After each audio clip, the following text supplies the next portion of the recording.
Today we're going to have an adventure because we're going to discover the shroud in a way that it hadn't been discovered for hundreds of years until the end of the 19th century, when all of a sudden a revelation occurred. And the topic of our talk today is science encounters the shroud. And quite frankly, if you had asked a scientist in the middle of the 19th century what the Shroud of Turin was, the average scientist would say, what? They had never heard of it. In fact, probably only very religious people were particularly aware of it, because it was only displayed occasionally, perhaps 4 times a century, not very often. And of course, there would be some publicity and pilgrims would come, but by and large, it was not an object of a lot of popular attention. So we're going to look at some interesting things today. We talked last time a little bit about some of the characteristic markings that were on the shroud.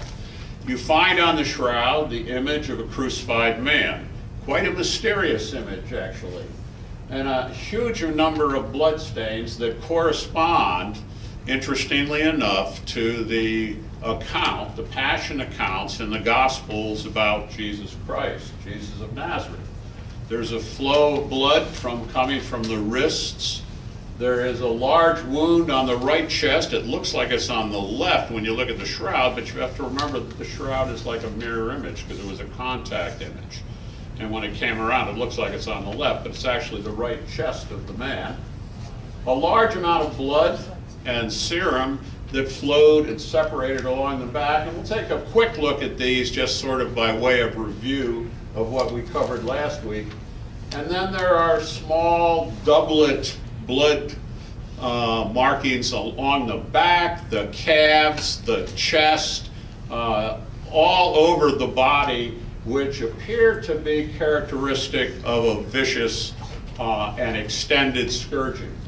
So here's a quick summary of what we saw last week. Let me try to point a few things out. The crown of thorns is more like a cap of thorns, and it produces a lot of blood on the head, the back of the head. Also, there's blood that flows in the front of the head. The doctors that have examined the wounds on the wrist, this is the wrist wound. I wish this projector was a little brighter, but there's not much I seem to be able to do about it. Those wounds indicate that the blood flowed from the wrist, and that immediately caused people to say, what's that about? I mean, wasn't Christ nailed through the hands?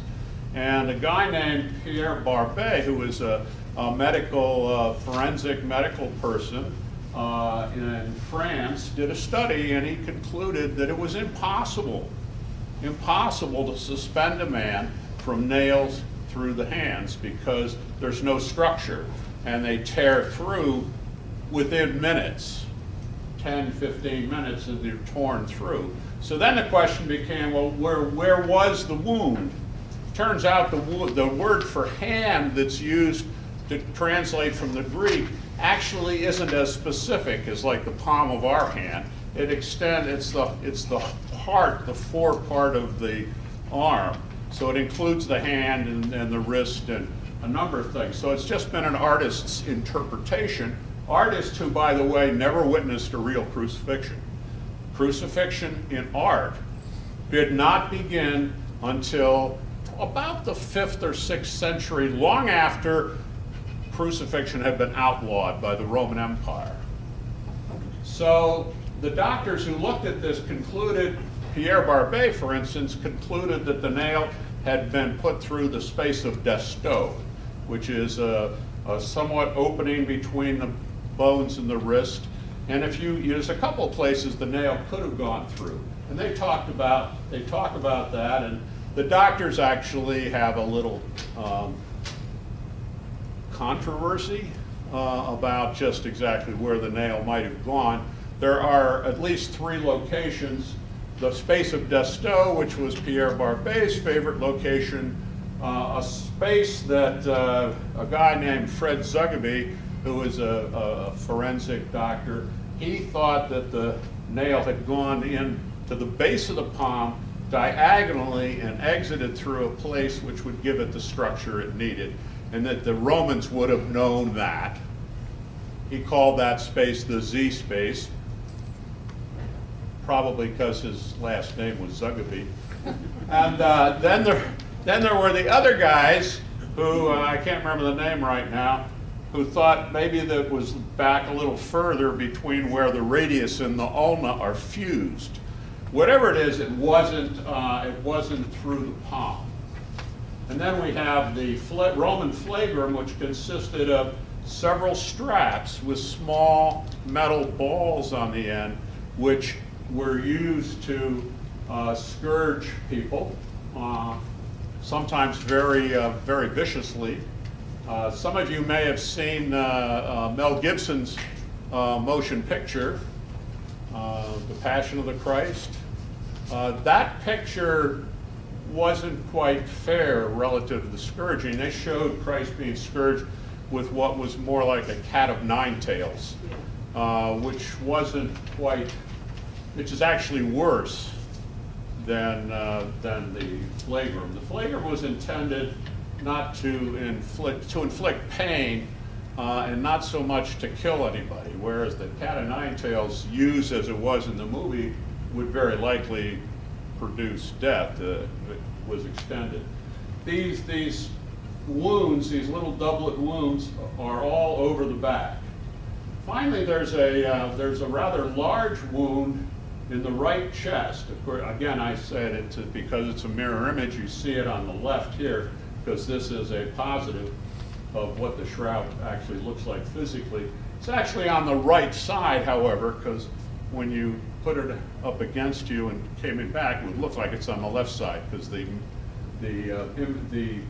a contact image transferring the blood would appear like a mirror image. And finally, we have, coming from this wound, which is consistent with the kind of spear, a short spear that the Romans used, the blood flowed, the spear would have entered between the 5th and the 6th ribs at about this level, and then the blood flowed down the body, but it separated into blood and serum as it was laid out on the, as the man was laid out in the tomb. Additional blood flowed from the wound and went across the back, separating out into blood and serum. And this is rather consistent to what John the Evangelist said when he described the wound as exhibiting both blood and water, because the serum looks very much like water. It's a little yellower. And there's blood in the feet that runs down, lying on the man, lying on his back on the shroud. The blood that flowed down the foot, exited the heel, and dribbled off to the side. Okay, that's kind of what we talked about last time in a quick summary fashion. You'll have to excuse me for sitting down, but my feet are none too good anymore. I'm slowly entering that degradation phase that they call old age. Despite telling everybody I'm really only 12 years old. I've been 12 for 6 times now, 6 times now, so it cycles. Today we're going to focus on science. Part of the reason for that is, frankly, you wouldn't be here had it not been for the science. You would probably never have heard of the Shroud of Turin. The science has been staggeringly successful in terms of getting people interested in the shroud. We have a large cabal of people who believe it's authentic.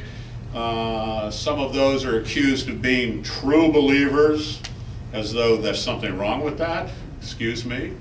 There's another bunch on the other side who are sort of true dissidents, who will be skeptical I mean, if Christ got up off the shroud and walked up and said hello to them, they would probably say, "You're a mirage," or "I must have had too much marijuana this morning." So whatever it is. And then in the middle, there are people that are kind of like me. I'm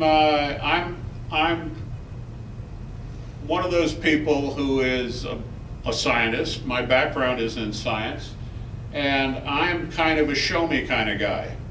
I want to know, what is this thing? I call this an enduring mystery because after hundreds of thousands of hours of research by hundreds of scientists, nobody can tell me how an image got on this cloth. What's more, when you see all of the characteristics of the image, I think you'll understand how difficult a problem it is. Now, there are many other perspectives on the Shroud of Turin, and we'll touch on some of those as we continue the course. Next week we're going to be talking about history, but today we're looking at science. And science discovered the shroud on a very specific date and time. The shroud was being exhibited on the occasion of a royal wedding. The shroud was owned at this time and had been owned for a very long time, since the 15th century, by the House of Savoy, which was the house of the King of Italy.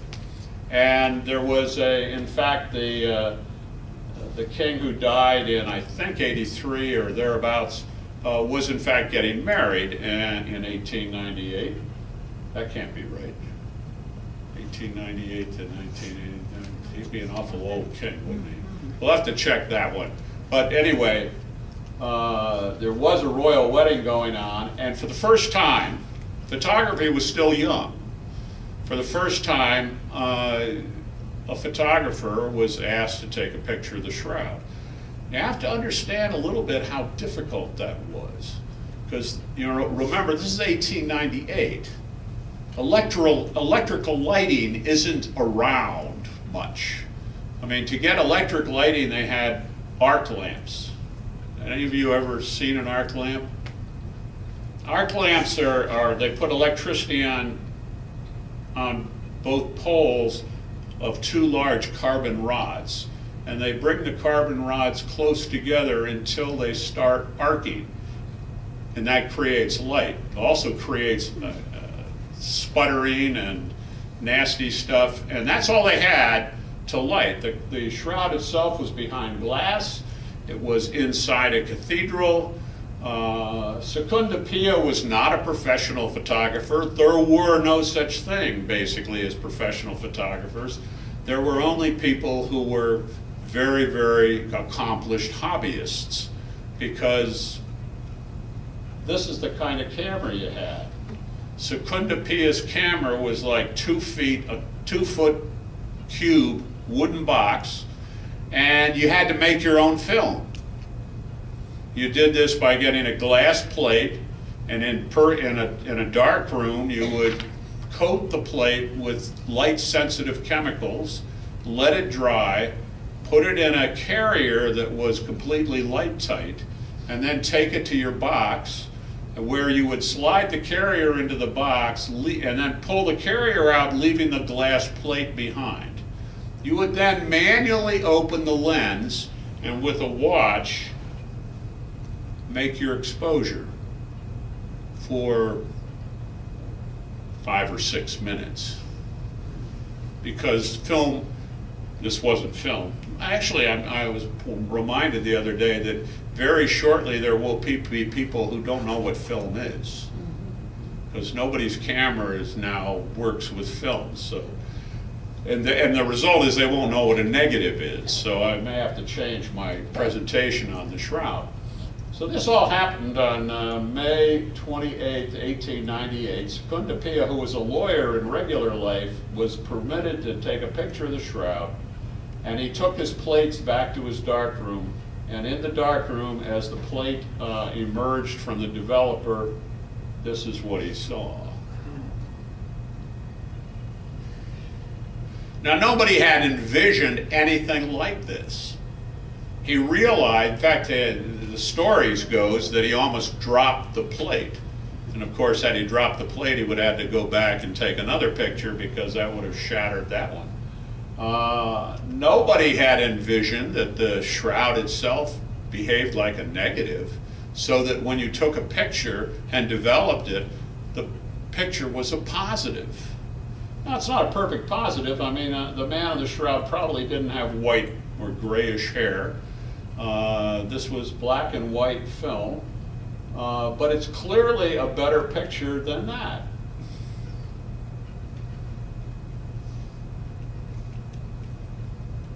So you can imagine that Secundo Pio was pretty amazed. And so was everyone else. It produced a total sensation. In fact, it produced such a sensation that it attracted the attention of scientists. A group of scientists at the Sorbonne in Paris, and you have to forgive my French pronunciation. I'm a good German and don't speak French very well. So there are a few words in French that come along, like Yves Delage. This was a very prominent biologist in the Sorbonne, and a member of the French Academy of Scientists, and he had an international reputation. He was encouraged by these pictures to study this phenomenon. How is it that an image got on a linen cloth that was a negative? And he got a young instructor of science named Paul Vignon involved, and he and a group of associates took up the study of the Shroud of Turin, and they studied it for about 3 years. So for 3 years, Paul Vignon and his associates studied the shroud, and they did all kinds of things. They did experiments. They tried to create images. They took human beings and coated them with paint and pressed cloths on them, and they couldn't get anything that looked the least bit like the shroud. And they concluded that the impression on the Holy Shroud are produced by chemical action. Why chemical action? Well, the problem was the image exists in places where the cloth clearly wasn't touching the body. So it can't be entirely a contact image. It has to have some action at a distance. And when you think about it, how many action at a distance phenomena can you think of? Well, Paul Vignon thought that maybe this is a man who had been tortured, he had sweated a great deal, he had bled a great deal. He may have been washed in the tomb before he was laid on the shroud, and so there would be moisture, and the moisture would carry chemically reactive materials up and down from the body, falling from the body and rising if there was any kind of draft, up to contact the cloth and possibly induce a stain.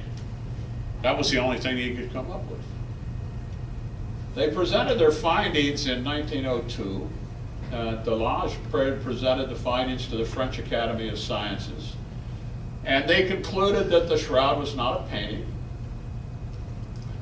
Now, regardless of historical documents that say it is, there was such a historical document, and we'll talk a lot about that next time because it's a fascinating document, and it is one of those many little fascinating side trails that the shroud has involved in it, because it tells us as much about political intrigue as it does about the shroud itself.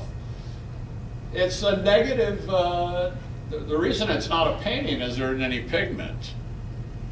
It's a negative image. Well, we can see that with Secundo Pio's picture, but the fidelity is beyond the ability of Renaissance artists. You have to understand that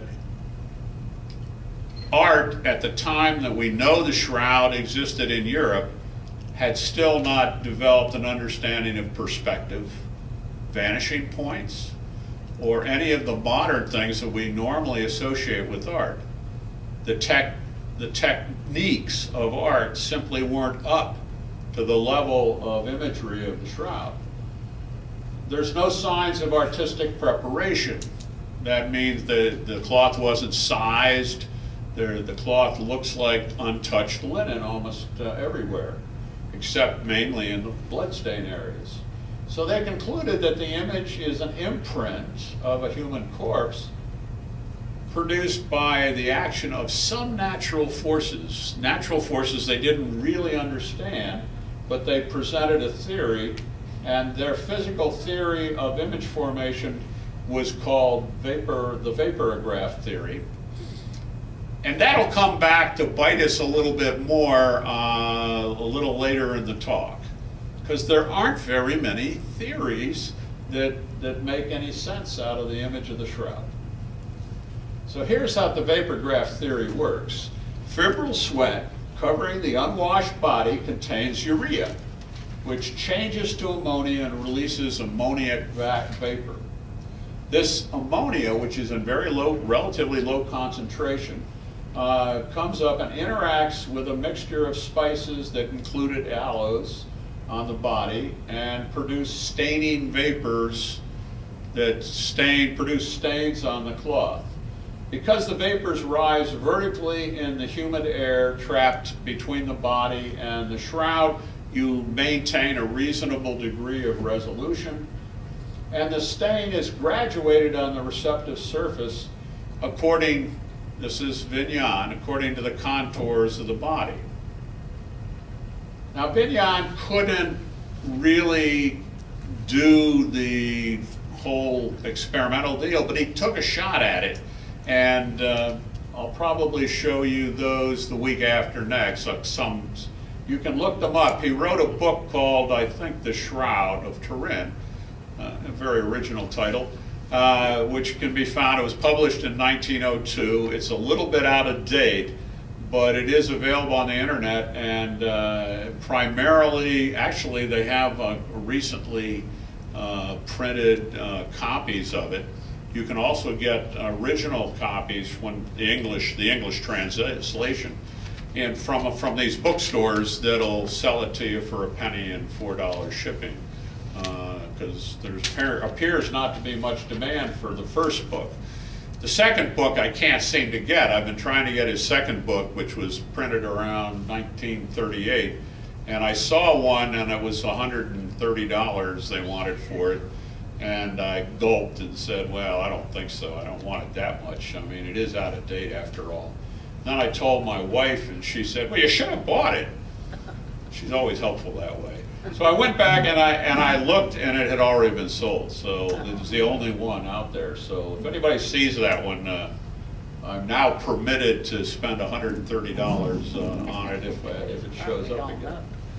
Now, Vignon in that book, the 1938 book, and the reason I would like to have a copy of it, presented a theory that he developed when he was trying to understand if the shroud was authentic, then wouldn't there be some sign in history that the image on the shroud had impacted Christian art, for example? And interestingly enough, he found that up until about the 5th century, there were very few representations of Christ. In fact, I think there's only one that I'm aware of, in which Christ is shown with a beard. Almost all the impressions of Christ, all the paintings of Christ up till around the 5th century, show Christ as a young man, beardless.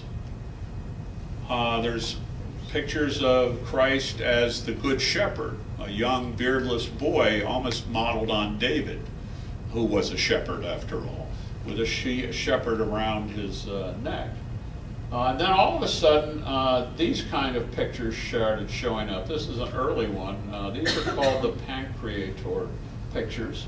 And these all show Christ looking straight out, large eyes. They almost all have a neckline. Most of them have a little U-shaped box between the eyes. Many of them have a little V-shaped. Both of these are images that are on the shroud.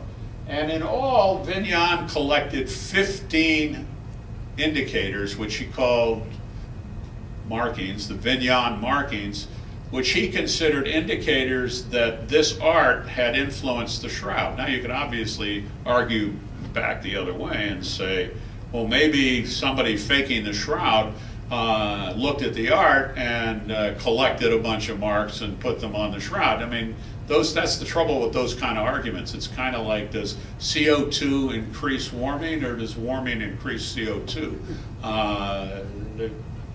You need to get more data.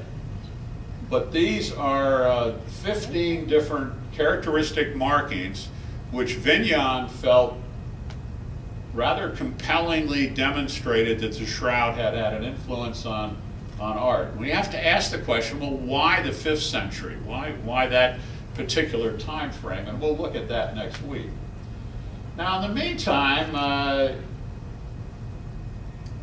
Secondo Pio was accused of fraud. He was accused of all kinds of manipulation of the photographs in the dark room to make this image come out this way. He was basically vilified and attacked. Luckily, there was another wedding. This is probably the right, yeah, this is the wedding on Umberto. He's the guy that gave the shroud finally to the Pope in 1983. Umberto, the Crown Prince of Italy, was marrying Princess Maria Jose of Belgium in 1931. And they decided, because Secondo Pia's picture had been so controversial and generated so much interest in the shroud, I don't think anybody was interested in any science at this point, but they were kind of interested in clearing Secondo Pia's name. They were also interested in the tremendous amount of interest in the shroud that these pictures had created, which produced literally millions of people coming to Turin to see it. And in 1931, they got Giuseppe Henri, who was a professional photographer, to take new pictures of the shroud. And he took 12 photographs. His technology was tremendously improved over the intervening 33 years. And the result was astounding photographs. Photographs that completely exonerated Secondo Pia and were far better than Secondo Pia's photographs had been. And they showed, and these are the photographs that I first saw, only I saw them projected using glass slides and a glass lantern slide projection, which this doesn't begin to give you the full appreciation of how detailed these images were. They were spectacular, just beyond, really beyond belief. And that a young boy, let's see, how old was I? I was 20. I guess I wasn't that young a boy, but I was 20 in 1962 when I first saw this. And I was blown away by these pictures. And they actually stimulated in me a lifetime interest in the Shroud of Turin. These are, of course, the negatives. These would have called, I would tend to call these Henri 31. And over here we have, the pictures we have here are Schwartz 78. Now, there are many different pictures. Barry Schwartz took the images that I have here at the Stirp investigation that was conducted in '78. So let's go on. So what more? Obviously, these pictures were so good and so impressive, and Giuseppe Henri was so renowned as a photographer that there wasn't any question anymore that there was any fraud involved. This established the fact that the shroud was something incredibly unique. No questions anymore. So but it still didn't get out to get shown to the public more than once every 20 or 30 years, that kind of thing. It was owned by the House of Savoy. But the Umberto was interested in learning more about the shroud. And a commission was formed by Cardinal Pellegrino. Cardinal Pellegrino was sort of the custodian of the shroud for the House of Savoy. It was stored in a church, even though it was owned by the King of Italy. You could only get to it with 3 keys. It was in a locked behind a high altar. It was in a box, and the king had a key, Cardinal Pellegrino had a key, and some custodian of the cathedral had a key. And if you wanted to get it out, you had to get all 3 keys.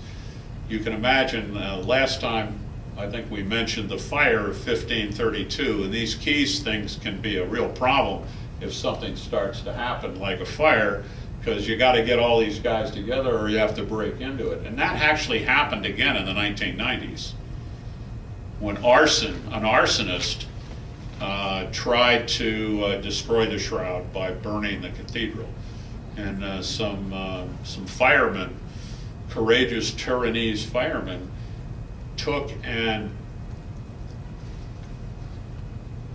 fire axes and punched their way through 2 inches of fireproof, bulletproof glass to break into the shroud, to carry the shroud out of the cathedral, because they were afraid that the fire would end up destroying it. Anyway, in '69, Cardinal Pellegrino had put together a commission to advise him on how could we do some science on the shroud.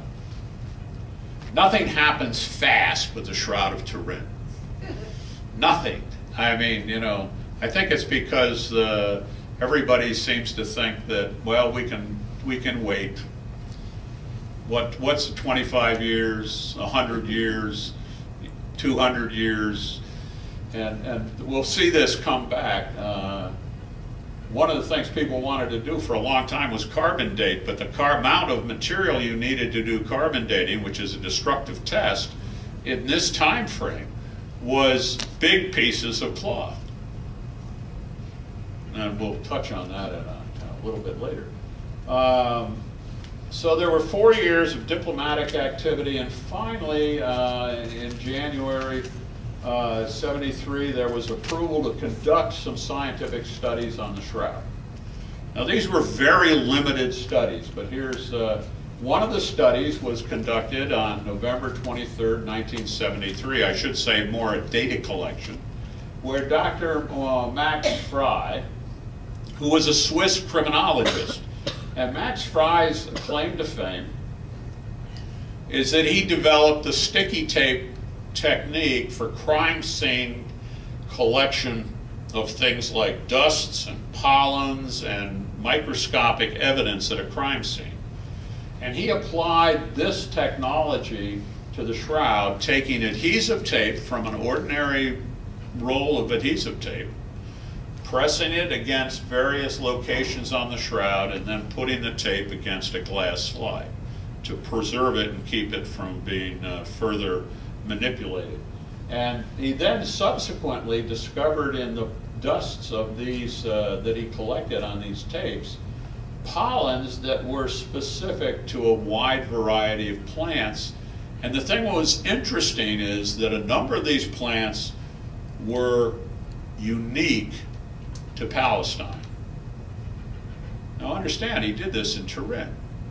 So he's in Turin, Italy, and he finds on the shroud pollens from Palestine, pollens from the Anatolian steppes, which is a location north of Jerusalem, not sure how many miles.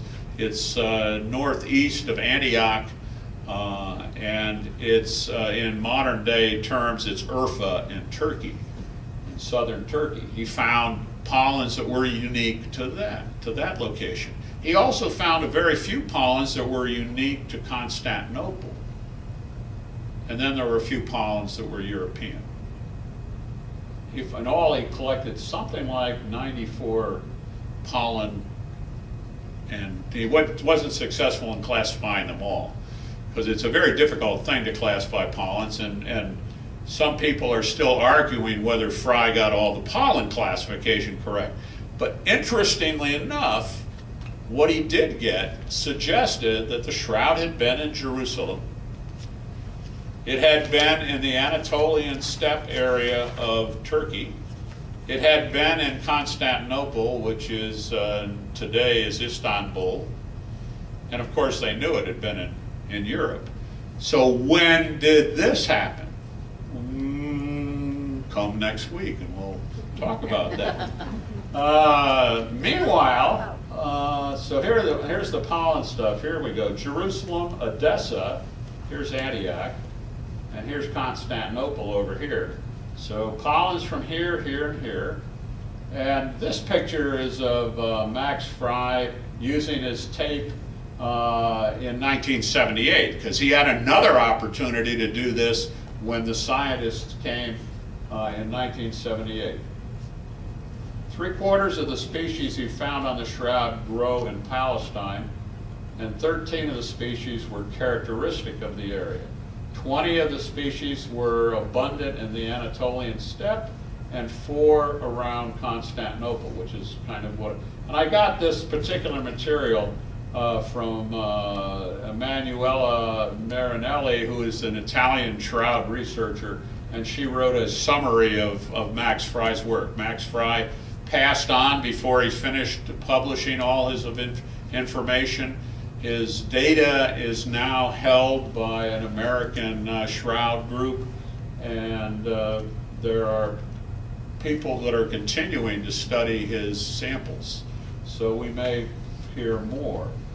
Well, the next day, okay, Max did his work on the 23rd. On the 24th, a gentleman by the name of Gilbert Reyes took a famous sample from the shroud. And it's a sample, here's a natural light picture. The sample area is this little tiny area there. And there's a picture of the actual sample that was taken. It was a rather small sample. In addition, he took a sample of a few threads. And there's the size of the samples. 40 millimeters, that's 4 centimeters, okay, it's less than 2 inches, by 10 millimeters, 1 centimeter. 2 samples of about that same size. One was taken from the side strip. The side strip extends all the way up the cloth from one end to the other, and it's about 3.5 inches wide, and nobody knows why there's a side strip. Trust me, this is weird. The side strip is really weird. There's at least 3 theories about the side strip. It's original. It was cut to help wind the body, and then reattached later. And I forget what the third theory is, but this is the shroud in transmitted light. It's interesting that you can see make out the sample a little bit because it transmits light. Now, right adjacent to this sample that Reyes took is where the 1988 carbon dating samples were taken. And I would like you to notice that there's some discoloration in this whole area relative to the rest of the shroud. And we don't know exactly why, but there is some suspicion that it may just because when the shroud was exhibited, all people were holding it from that edge, and that's one of the theories about it, that it was there, that there were reinforcements so that when the shroud was exhibited, it wouldn't tear. That was another side strip theory. Okay, so now in '73 we had some science, not very much, but a little bit. Now there's another fellow who got fascinated by reading a book about the shroud, a guy by the name of John Jackson. And I think I mentioned John last time. He is widely known as the Pied Piper of the shroud. And I didn't remember where I got that title, and then I reread John Heller's book. Somebody came today and showed me they had gotten a copy of John Heller's book, The Report on the Shroud of Turin. That is a great book on this very topic we're talking about today. John Heller, bless his soul, is dead, but he was an accomplished scientist. and he sucked Alan Adler, who was another accomplished scientist, into shroud work. Both of them did monumentally complete blood studies on the shroud, using samples that were taken at the 1978 science. But this is sort of the origin of that science work. John Jackson, who couldn't talk to anybody without showing them pictures of the shroud and getting excited and enthusiastic and telling them about the science he was doing on the shroud, and wouldn't they be interested in doing science on the shroud with him, and the next thing you know, he just sucked people in. And he and Eric Jumper both got posted to the Air Force Academy. He had known Eric at I think Los Alamos, because he had been previously working at either somewhere in the Albuquerque region. And the two of them basically single-handedly did a lot of shroud studies. And what do you do? How do you study a 14-foot cloth that you can't get your hands on? All you got is some photographs.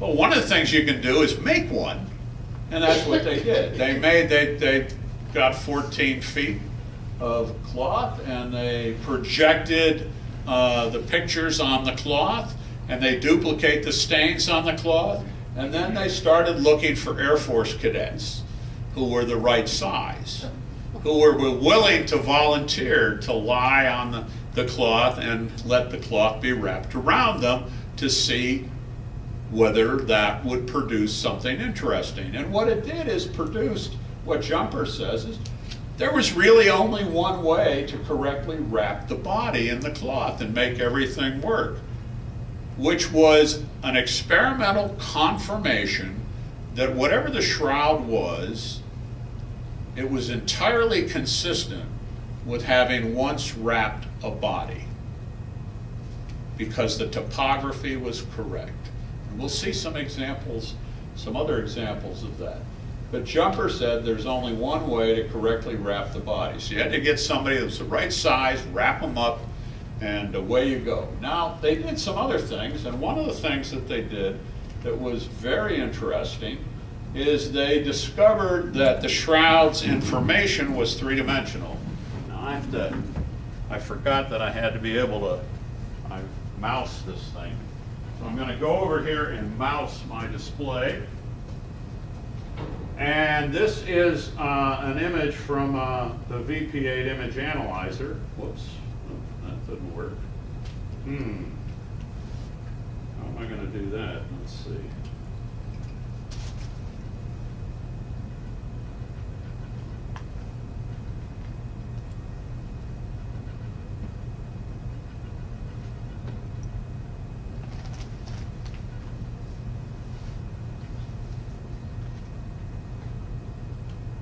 That's pretty cool. Now, the VP8 image analyzer is just a scientific device which is used by photoanalysts to try to create contrast in images. It's mostly used for things, at least my perception is that it's mostly used to do things like look at x-rays and get contrast senses of x-rays and things of that nature. Here we demonstrated with a piece of passive technology that was not designed to do anything with the Shroud of Turin, that shroud information that Paul Vignon said was three-dimensional was three-dimensional. Very cool. And this was done about February 19th, 1976. And we now know that, son of a gun, the shroud is the shroud image is not only a negative, it's three-dimensional.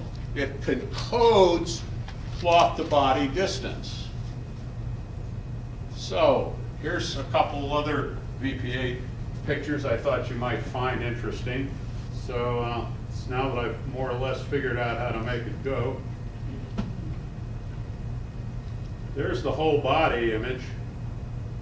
And here, this particular one is after they set the body image in a way they liked, they then rotated it.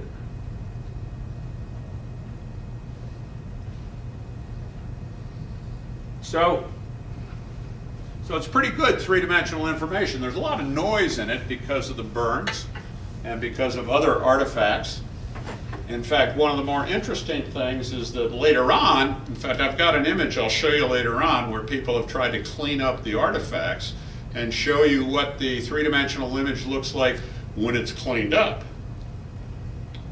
So what did Jackson and Jumper do? Now, I'm not entirely sure of the order of this data, because some of this data was taken before the VP8 analyzer, but one of the things they did is they used their human volunteers. They laid the cloth over the human volunteer, and they estimated the cloth to body distance on average that a human being would have relative to the cloth, and they called it a ridge line.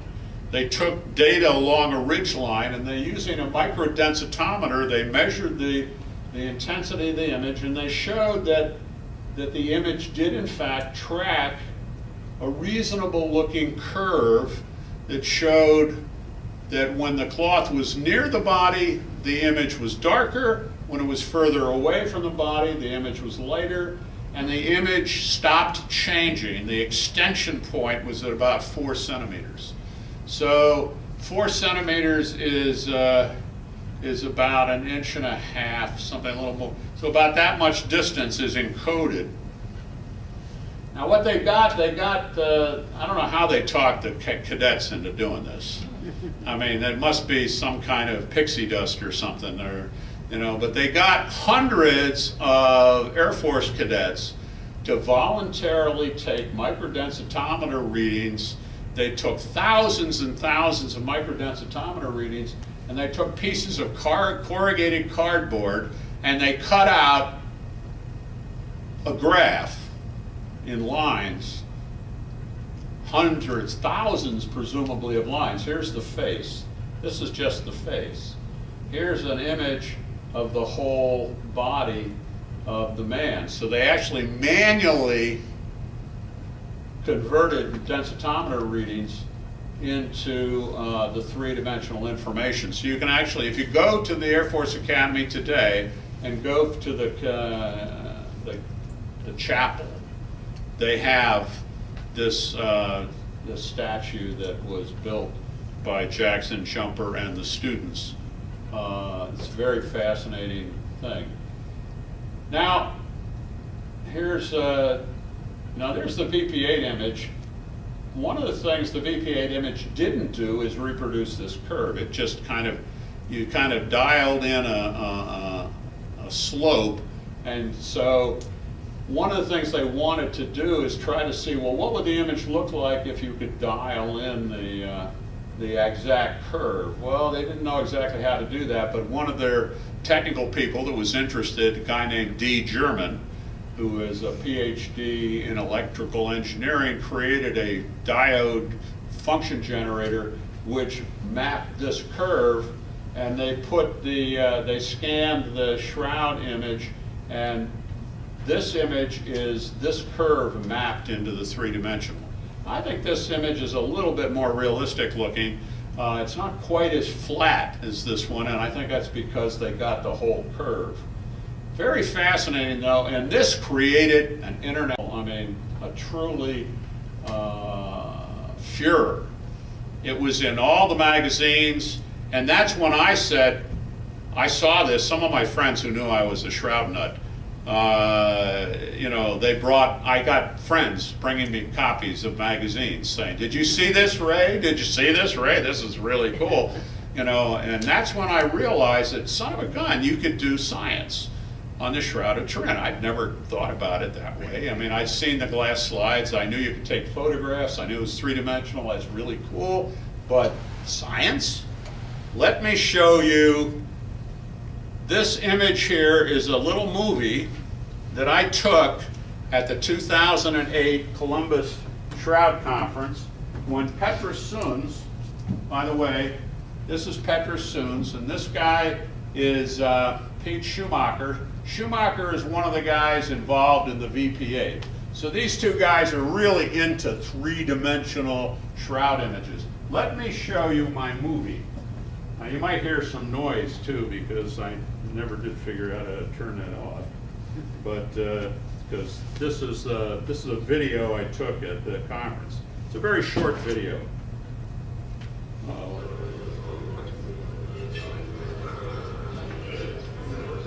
You can hear people talking in the background.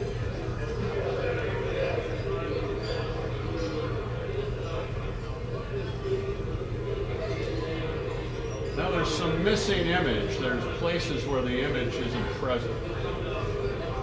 And they didn't fill anything in to... Definitely some creative license there. They remap what?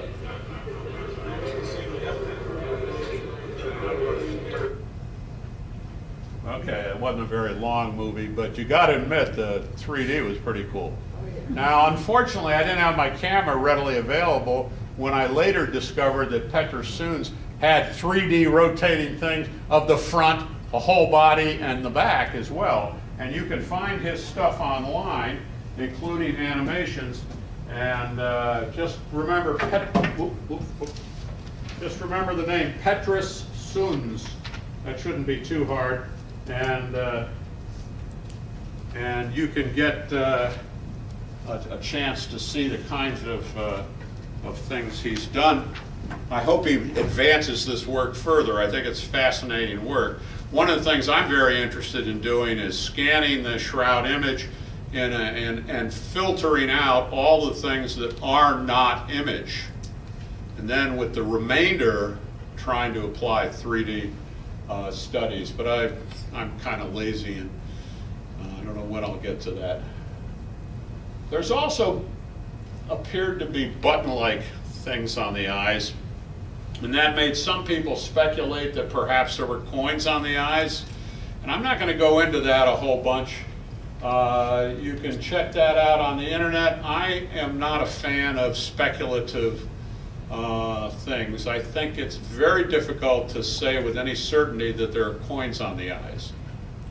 I would not completely rule it out, but I'm not sure the evidence is compelling. Now, all of this stuff was so significant to people. I mean, it was producing all kinds of publicity that the people at the Holy Shroud Guild and the people even in Europe kind of started noticing that something was going on. And they ran a conference in 1977 in Albuquerque and produced a conference proceedings. Now, when I say they ran a conference, this was a conference on the cheap. People went to this conference and ran the conference. There was no support. A little bit of support from the Holy Shroud Guild. Peter Rinaldi and Adam Otterbein came. Interestingly enough, a whole bunch of the people that ended up working on the Shroud Science Group were at this conference, because it was mostly about work that they had done. So they put on this conference, and somebody put up the money. Somebody donated the money to make a proceedings, and they I don't remember how many the proceedings they printed. That's actually the first scientific document I ever got on the Shroud of Turin, because I had written an article about the Shroud for a little local parish kind of newspaper function kind of thing, because I was interested in the Shroud. And I sent a copy to the Holy Shroud Guild just on a lark. And I got Father Adam Otterbein got a hold of me. He must have motivated an awful lot of people. And he sent me a copy of the proceedings. Later, they took these proceedings to Turin, and they were so interested in the proceedings in Turin that it was the kickoff of the 1978 STURP conference.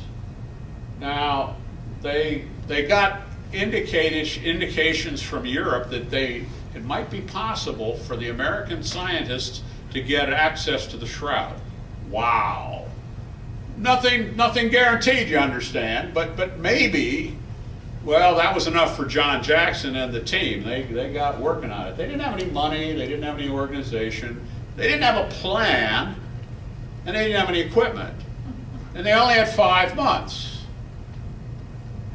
But they got cracking, and Eric Jumper suggested that since they didn't know whether they'd even be able to get in to see the shroud, and they didn't know how much time they'd have, maybe they should do it kind of like NASA did and design a series of experiments in blocks. And so they designed experiments in 12-hour blocks, 12, 24, 36, 48, all the way to 96 hours. And they didn't even know they'd be able to get to see the shroud. Now, Tom D. Mulhala of the Nuclear Technology Corporation heard about these guys, and he's a kind of an entrepreneurial guy. He went to one of their meetings, and he was an organizational kind of guy, a scientist, manager, and he looked at these guys, and he saw, these are highly respected scientists from many prestigious institutions, but they didn't have a manager in the lot. And they didn't have any money, and they didn't have any organization, they didn't have a plan, and they didn't have any equipment. And de Mulhala thought they were nuts. But then he sort of caught the infection too. He must have talked to John Jackson. And the next thing you know, he was organizing a 501c kind of tax-exempt corporation for him. He designed a table to mount the shroud on if they got a chance to test it. He started soliciting equipment from donations from manufacturers of equipment. They organized a dry run on Labor Day weekend of '78, even though they still hadn't even got approval to go. And they arranged for a mock shroud to be created. Remember the mock one that they rolled over the students? This was a better one. They put it all together in less than 5 months. And when you read the history, that's why John Heller's book is so interesting, because it talks about a lot of this. You have to wonder after a while whether there weren't some guardian angels or something running the show, because nothing happens this way. D. Mulhala had a guy who worked in his finance department. He said, well, let's get a 501c. And the guy said, it takes 1 year to 2 years to do that. You can't get that. They got it in 3 months. Nobody knows why they got it in 3 months, but they got it in 3 months. So in 1978, the American scientists got an opportunity to do the only significant, huge amount of science that's ever been done on the shroud. 1978, the STIRP team shows up in Turin. They almost didn't go. Why didn't they almost go? Because the Pope had died. Pope John Paul I had died. And they weren't sure that they'd be able to see the shroud. They didn't know what was going to be happening because the Pope had died. And they had actually been told that it might be canceled. But only John Jackson was told, and John talked to Eric Jumper about it, and they decided to keep it secret from the group. Because they'd have enough experience with these characters in Turin to know that maybe tomorrow it'd be different. So they just kept it secret because they had so much preparation ongoing. They had $2.5 million in donated scientific equipment to make these tests. They had poured many hours of thinking into developing a scientific plan, and they were going to go to Turin, and they still didn't have approval to do any tests whatsoever on the shroud. None. Except it was being considered. So they came to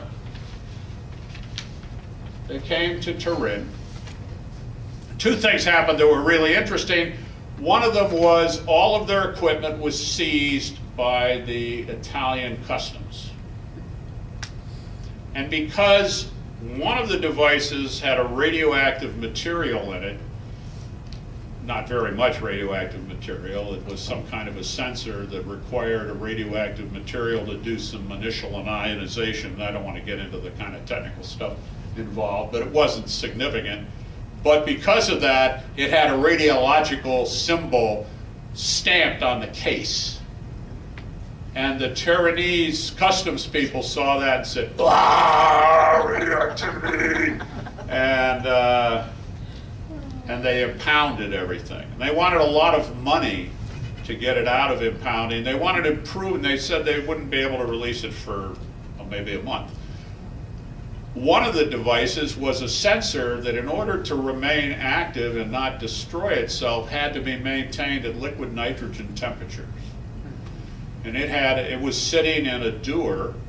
The dewar is a container that maintains very cold temperatures, like a fancy thermos bottle, and had liquid nitrogen in it. But the liquid nitrogen is bubbling away, and you only had about 96 hours before you had to replenish the liquid nitrogen, and they didn't want to let the thing go. So the scientists are going nuts. Nobody is even sure they can see the shroud. And Peter Rinaldi, bless his soul, member of the Holy Shroud Guild, a Turinese, born, raised, an altar boy in Turin, who's always been an advocate of the Shroud of Turin. He went around and talked to the cardinal. He talked to the customs people, and he said, "You do understand that if you continue doing this, you are going to create an international incident." Then he had the cardinal call, and now the customs are getting a little concerned, and they say, "Well, we'll let it go, but you have to put a filed bond. You got to put money up." Well, nobody had any money, The Shroud team that had come had mostly hopped their houses so they could make so that they could come. So they had second mortgages on their houses so that they could pay the airfare. These are just working stiffs who were interested in the Shroud and were good scientists, but they didn't have any money. And nobody was paying anybody for this. And so Rinaldi went to the cardinal and said, "We've got this equipment, but they want a bond." And the cardinal hocked the cathedral. Oh. Can you believe that? The cardinal hocked the cathedral into security for the bond. The bond was filed with only about 2 days before the testing would commence, they finally released all of this equipment. This is a picture of the van. It was all piled up, and when they got there, they said, by the way, most of this is in John Heller's book, so he's probably even more interesting than I am, and I'm incredibly interesting. So, but John Heller's book pointed out that when they got there, that somebody said, "Where's the forklift?" Some of this stuff weighs hundreds and hundreds of pounds. We need a forklift. Oh, there's no forklift. Oh, for goodness sakes. And there's also no stevedores. So all of this equipment was lugged into the cathedral, actually the palace grounds, because the cathedral and the palace are joined. Because remember, this belonged to the king of Italy. They all carried, a bunch of scientists came out, climbed up on the truck, grabbed the cake, and carried it into the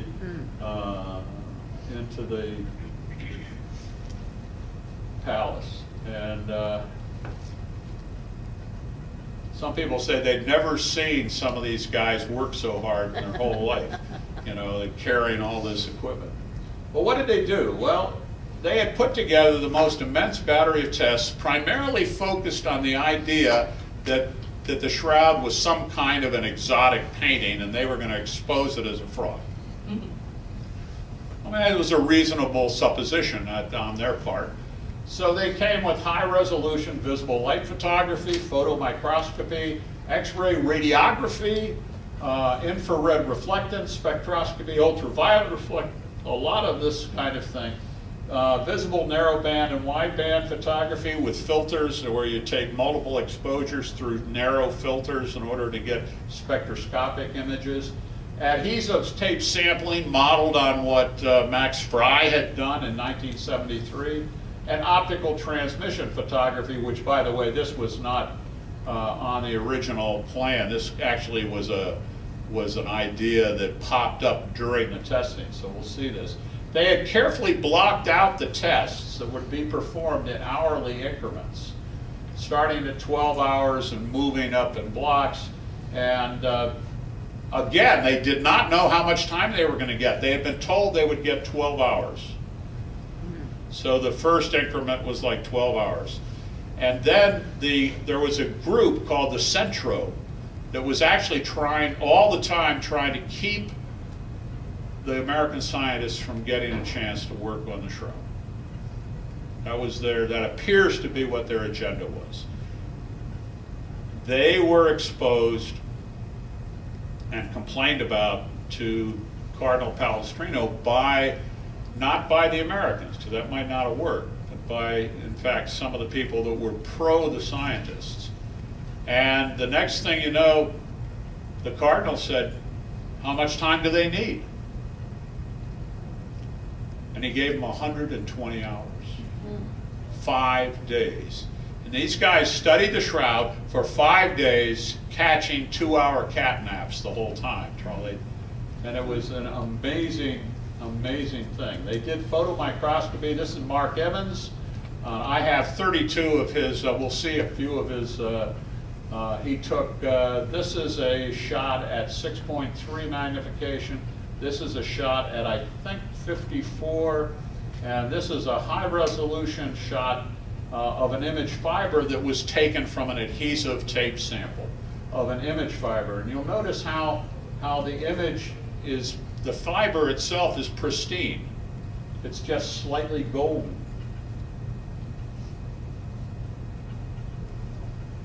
They examined the shroud using X-ray radiography, and one of the things that they got pretty uniform responses, except in the area of the nose, the left knee,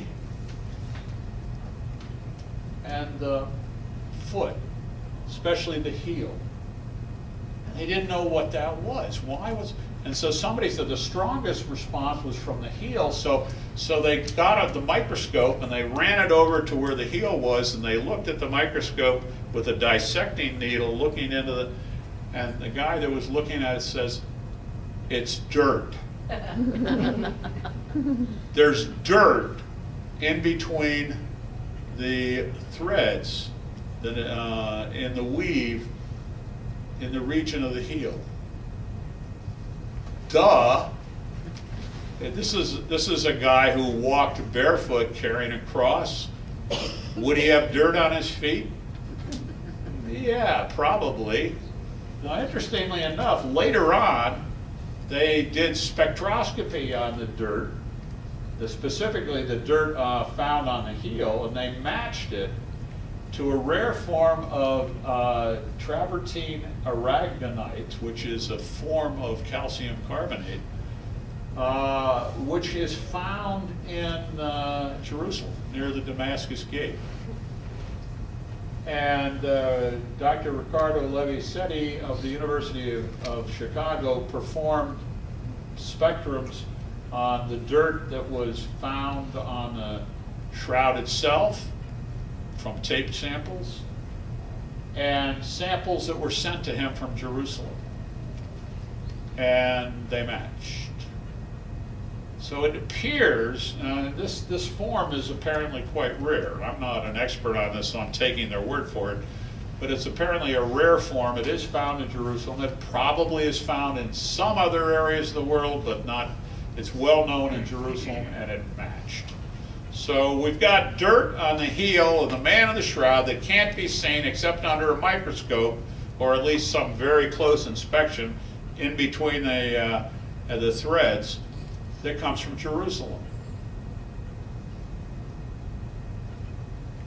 Very interesting, as my wife likes to say.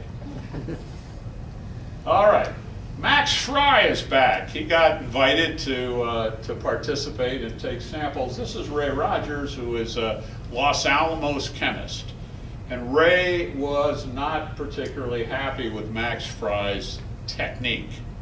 On the other hand, Max Fry's technique, which was rubbing, pushing with a lot of finger pressure into the tape, was very good at picking up a lot of debris. The Stirp people were concerned. They had been told they mustn't disturb the shroud, nothing invasive. So they had made a special tape applicator which could be dialed into how much pressure it applied. They also came with a special tape that had been made by 3M not to leave any kind of residue, whereas ordinary tape leaves a residue. So they took, Fry got 25 additional samples in non-image areas. He also got into a little bit of a contest with John Jackson when he was seen to kind of start towards the image of the face with his thumb and his tape, and John Jackson said, "Whoa, don't go sticking tape on the face." And there was a confrontation, and it was decided that Jackson was right. They shouldn't be sticking tape on the face. So they got a lot of tape samples, and these samples were extraordinarily important. Another thing they got is Righi, who is an Italian scientist, got permission. This is when the Centro was trying to say, well, we've got to do something. If the Americans are doing something, we have to do something. And they got him to come up with a protocol.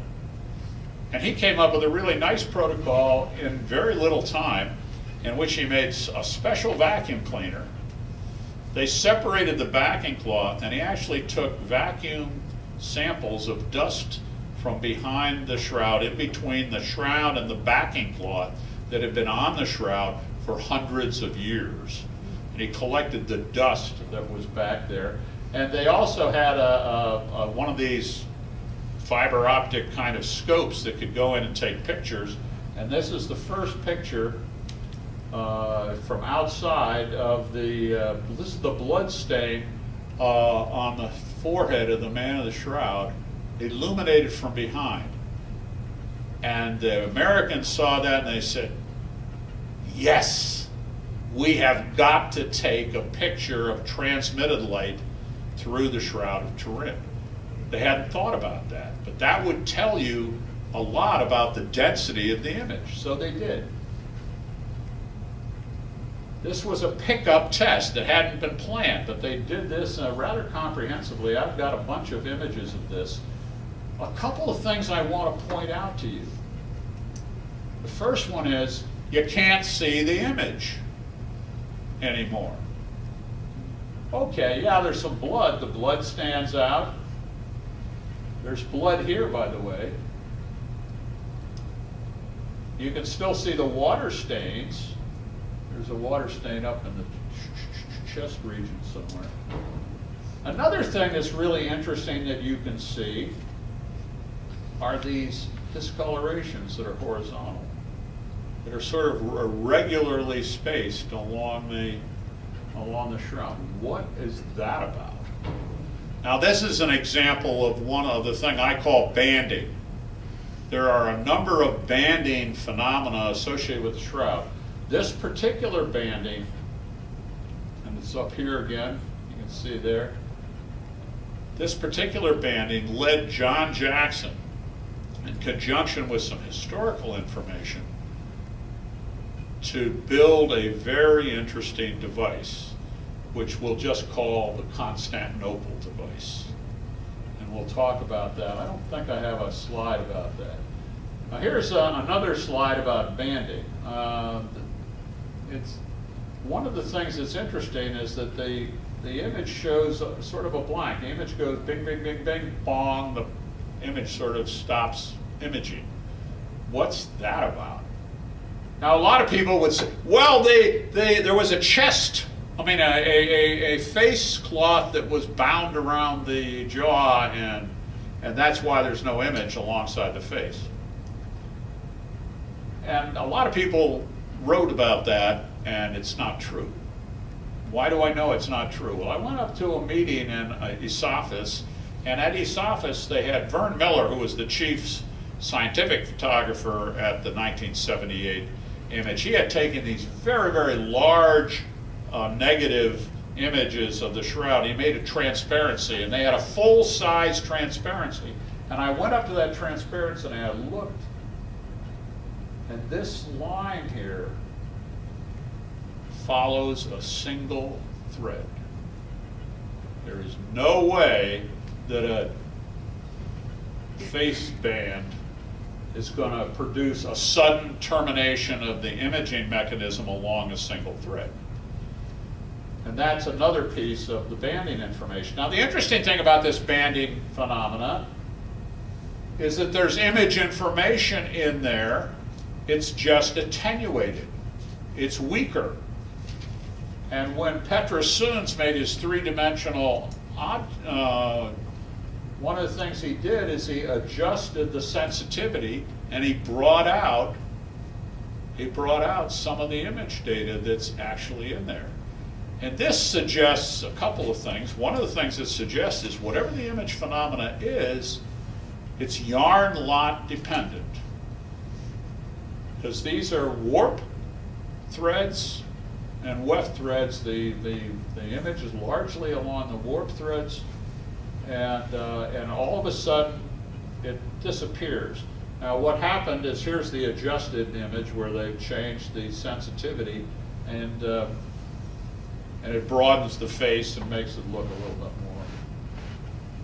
more realistic, because this is an awfully narrow-faced guy with this banding phenomenon. So that's interesting. What about the blood work? Well, here's Al Adler again. I mentioned Al last time. He's the porphyrin chemist who has a porphyrin ring always on his t-shirt, and he opens it up like Superman and says, I'm Al Adler.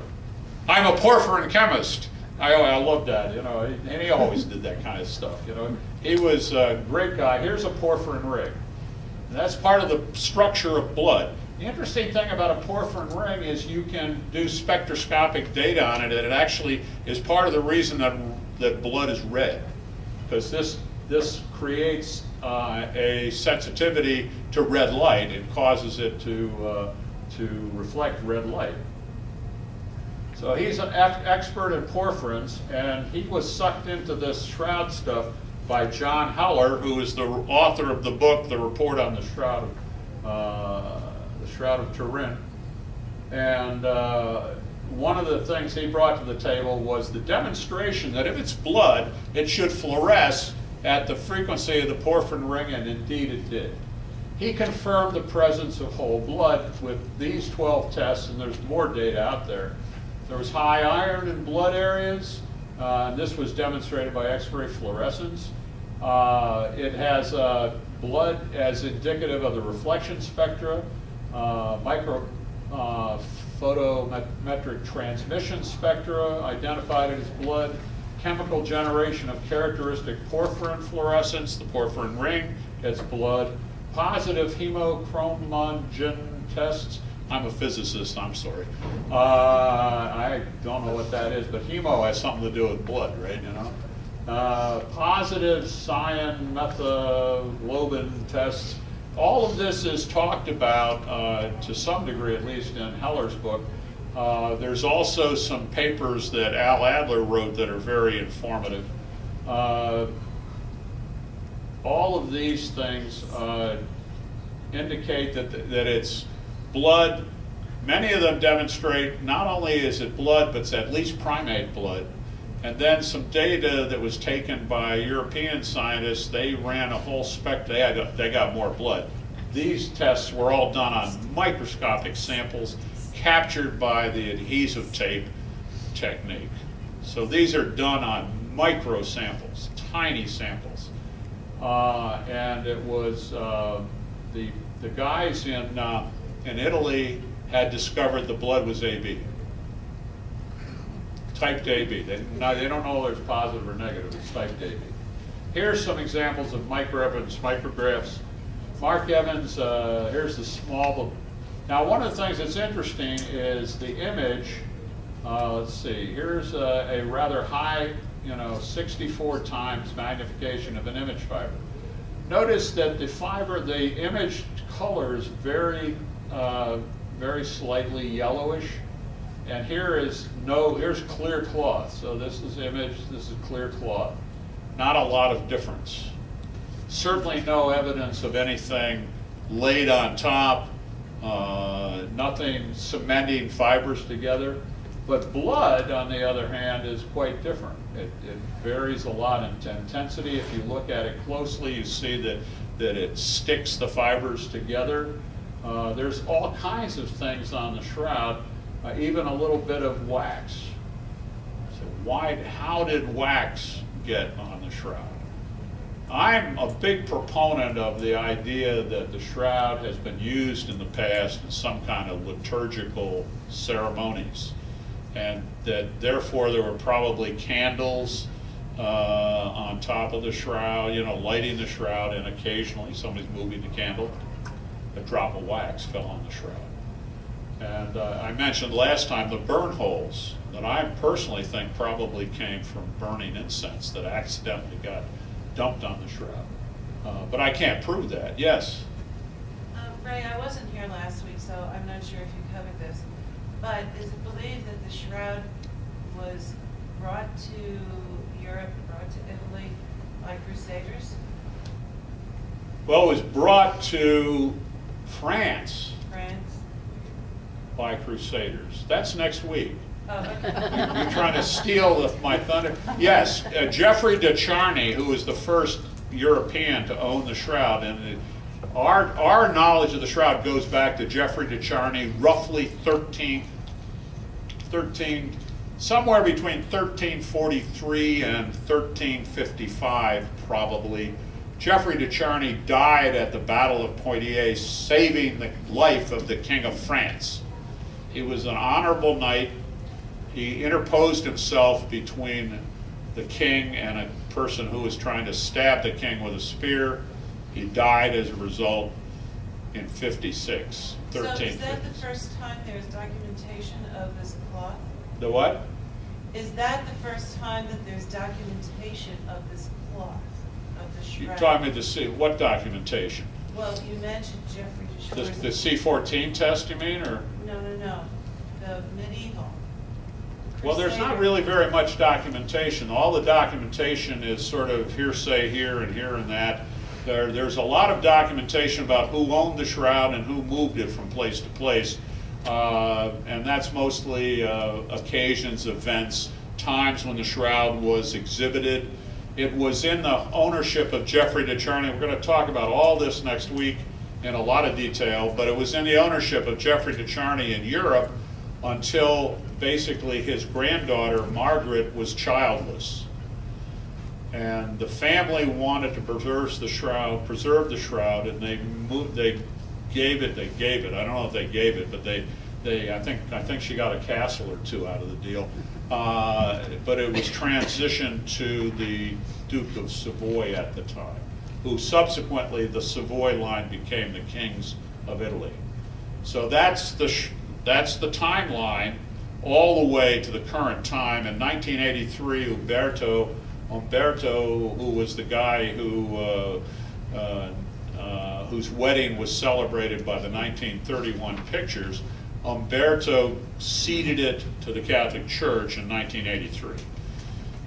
I'm not sure that was wise, but since we're out of crowned heads of Europe, it's not clear who do you give it to, something like this, to ensure that it will be preserved and taken care of. I guess the church was about as good a candidate as any. So here's some of the micrographs. There's a couple of maps here. Barry Schwartz, this is a document that Barry Schwartz put together to indicate the sampling sites of all the various photographs and items that were, and tape samples as well, that were taken of the shroud. Now, there's a fellow named Gilbert Lavoie, and Gilbert's an interesting guy. He got interested in the shroud by reading a 1962 book, not 62, the book A Doctor at Calvary by Pierre Barbet, who was the doctor that came up with the wrist wound stories. And he got fascinated, he's a medical doctor himself, and he got very fascinated by the blood stains. And one of the things is the blood appears to be in the hair here. There's blood here, here. And one of the things Lavoie did is he took a cloth and he laid an image of the shroud over it. He cut holes out of wherever there was a blood stain, he cut a hole out along the profile of the blood stain. And he got a volunteer to lie down, and he laid the cloth on the volunteer's face, and then he transferred marks through the holes. And the interesting thing about the marks is they appear quite natural as blood wounds, as wounds on the face of the man. And yet in the image, they're out in the hair. Now, one of the things that Alan Adler discovered was that the blood went on before the image went on the cloth. How did he discover that? Well, he had all these little tiny threads. They're not even threads, they're fibers from the surface of the threads from the sticky tape samples, and he took some of the ones that were covered with blood when he was collecting his data to do the blood work, and he washed the blood off. And every one, now he didn't wash it off, he put a reagent on the blood which resulted in the blood going off into a solution that he was using for testing. And what remained behind was a perfectly white fiber. No image fiber was found underneath the blood. And he had lots of fibers. I mean, not lots and thousands, but, hundreds. And he did this a number of times, and in every case, there was no image under the blood. And he concluded from that the blood must have gone on the cloth before the image went on the cloth. Well, that's interesting, especially if you're trying to claim that the thing was done by an artist. Because what artist would put the blood on first? That'd be a pretty good trick. Now, interestingly enough, this work by Lavoie shows that the blood probably emerged from wounds that were on the face. And what does that mean? It means between the time that the blood went on the cloth and the image went on the cloth was disturbed. Two different events, the blood and the image. What would have caused the cloth to have been disturbed? Well, the bottom line is we really don't know.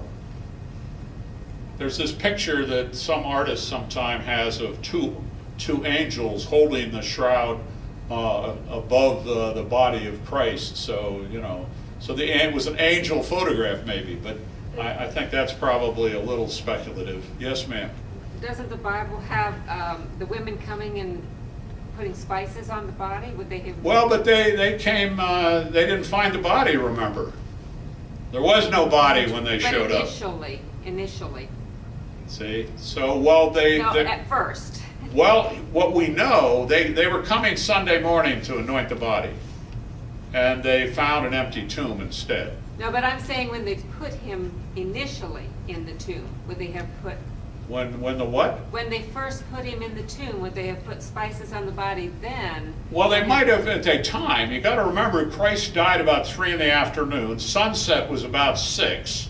You had to be in and out of the way by sunset. So what had to happen in the 3-hour interval is somebody had to go to Pontius Pilate and say, we want to take the body. And Pontius Pilate said, oh, is he dead? And then they sent somebody to the body and they stabbed him with a spear. Meanwhile, somebody had to go find a shroud because it says that the shroud was bought. By the way, that's an interesting question. Where do you find a shroud the day before a high holy day in Jerusalem that's 14 feet long and a fine 3-in-1 twill? Which is normally a kind of material used to make garments, Didn't it come from Joseph? make burial shrouds. That's a very interesting question. Not only that, but they've rounded up, Nicodemus showed up with 100 pounds of spice. So you're right. Now my theory, and it's pure speculation, forgive me, they took the body to the tomb, they laid the body in the cloth, wrapped him loosely because they knew they were going to be coming back. They didn't want to, go to a lot of trouble, but they may have moistened the cloth or moistened the body to try to kind of clean him up a little bit, because after all, he was pretty much a mess. I mean, if you look at the doctors and the forensics, he would have been totally covered with blood. Most of it, much of it dried. And then Nicodemus shows up with 100 pounds of spice. Now, I don't know how they transported spice. I've seen spices wrapped in bricks, in like palm leaves, things like that. But 100 pounds of spice is a lot of spice. And they specifically say that.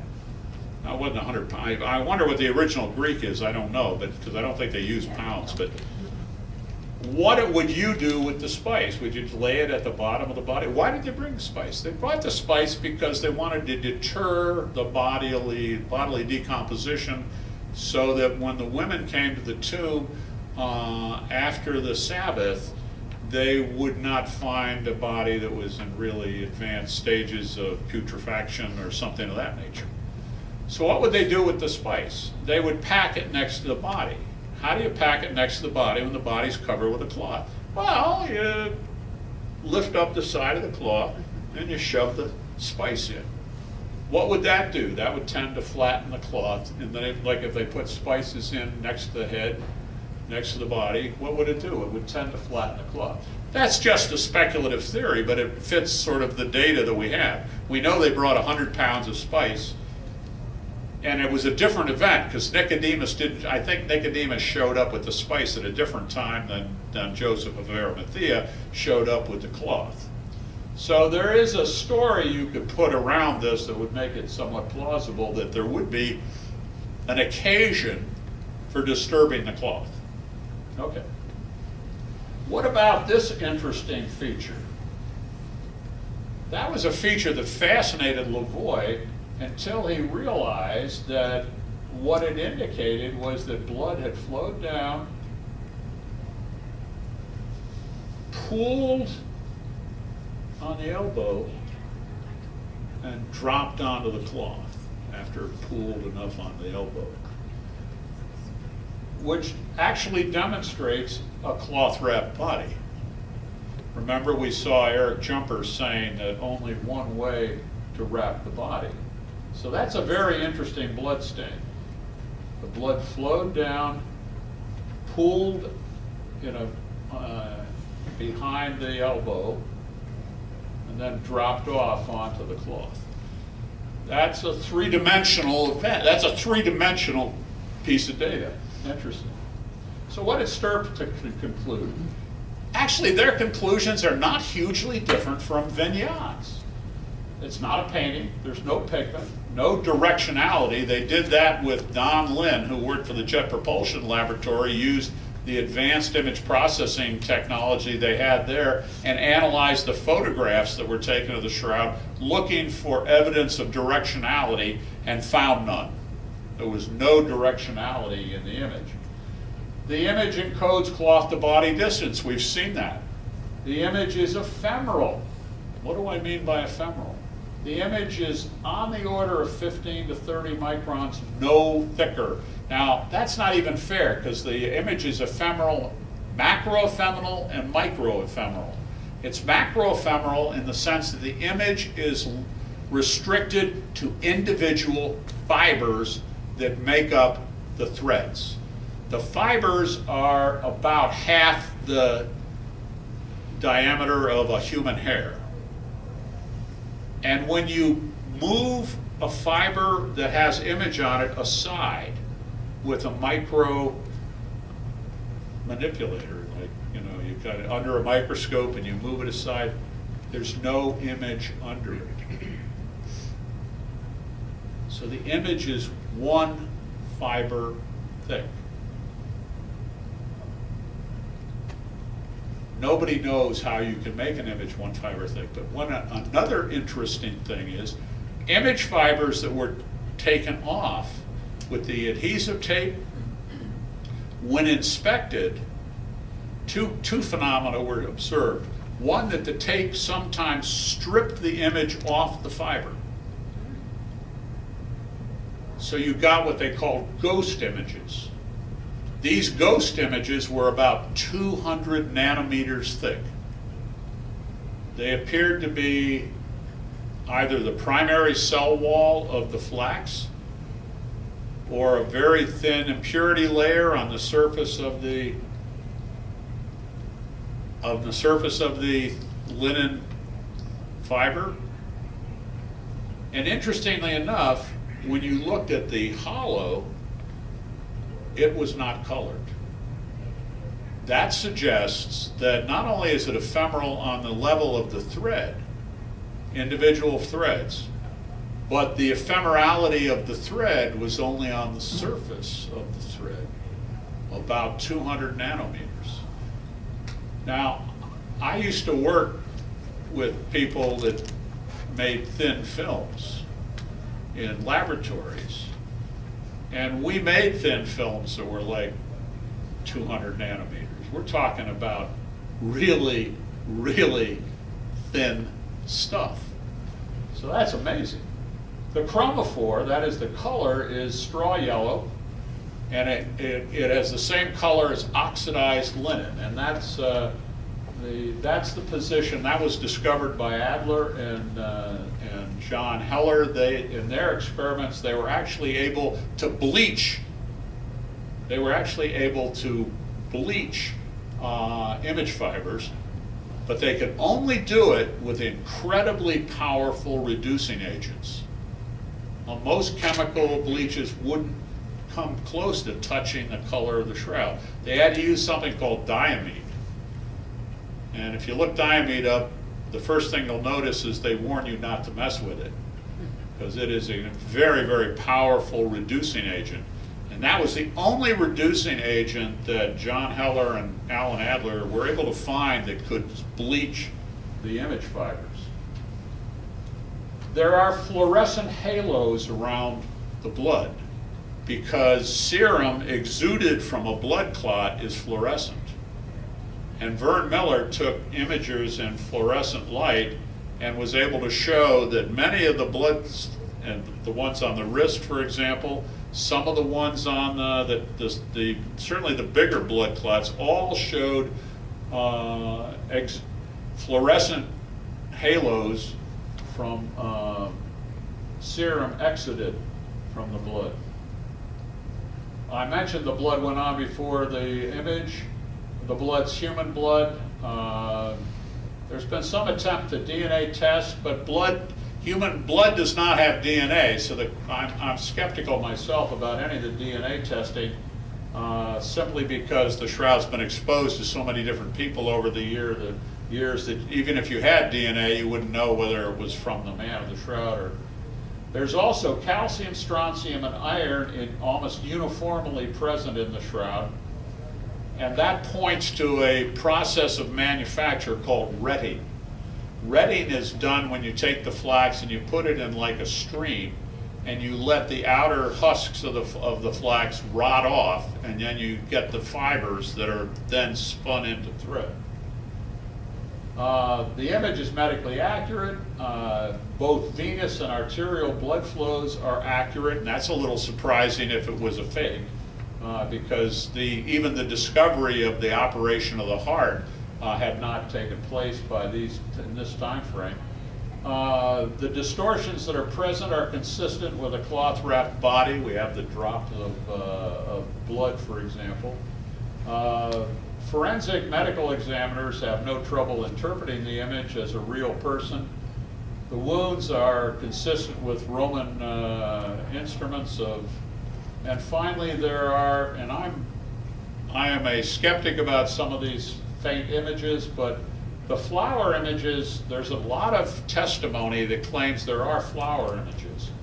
I'm more skeptical about the coins, but the flower images, there's some very authoritative people who claim to see lots of little flower images on the shroud. The problem I have is, when would anybody have had an opportunity to put flowers on the shroud in the original setting? And I would say no chance. No chance in the original setting. They had a couple of hours to get Jesus buried before the beginning of the holiday, the Passover. They didn't have a chance. But the shroud was discovered without a body in it, and was likely venerated and cherished by the original community. and they may very well have laid flowers on it in the course of some form of liturgical practice, which might explain other things that are on the shroud. So that's possible. The shroud image is, oh gee, I'm running short of time and I'm on 50. I should crank up, okay? I'm going to crank up and show you lots of slides, and if you have any questions, unless you want to hang around. I don't know if you might want to get out of here. Some of you have places to go, people to see. Let me go a little further. 1977, before this happened, Harry Gove, who was one of the developers of the accelerator mass spectroscopy thing for carbon dating, wanted to get the shroud carbon dated with his technique. It uses much less material. His main interest, though, was the notoriety it would produce and the popularity that would come from doing the dating. And he went in '78 to Turin to try to explore the possibility of developing carbon dating. There was a lot of planning to try to date the shroud because everybody kind of wanted to do it, but there was a lot of infighting and politics involved, and in fact, Gove didn't like the Stirp people. Why didn't he like the Stirp people?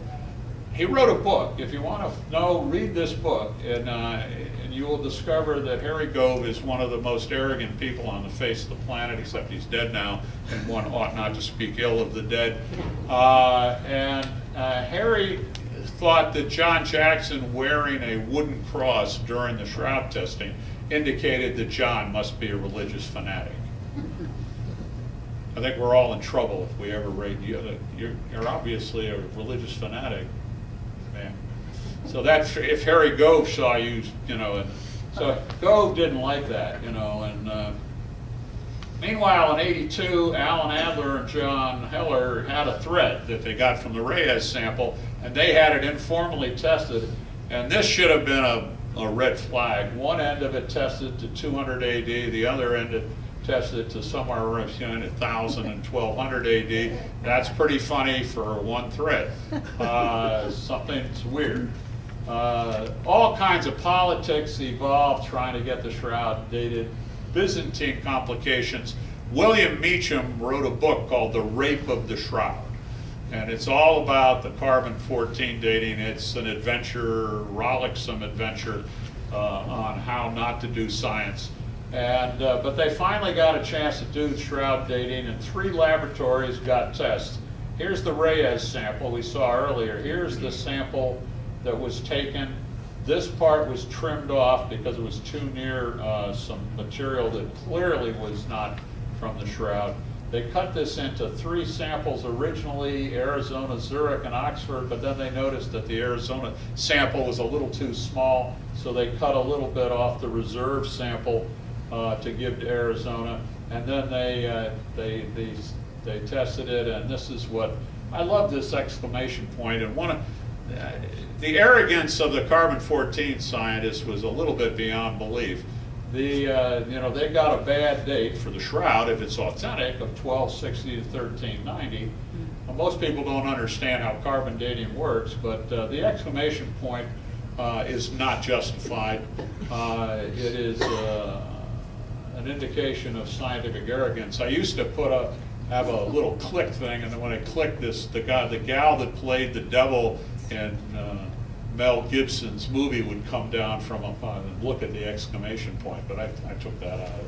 It was a little over the top. But so what's going on? Well, there's too much carbon-14 in the shroud.